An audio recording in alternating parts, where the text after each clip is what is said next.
நெஞ்சுக்குள்ளே இன்னாருன்னு சொன்னால் புரியுமா?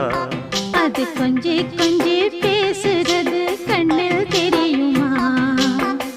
உலகே அழிஞ்சாலும் உன் உருவம் அழியாதே, உயிரே பிரிஞ்சாலும் உறவேதும் பிரியாதே. உண்ணாமல் உறங்காமல் உன்னால் தவிக்கும் பொண்ணு மணியின் நெஞ்சுக்குள்ளே இன்னாருன்னு சொன்னால் புரியுமா? அது கொஞ்சி கொஞ்சி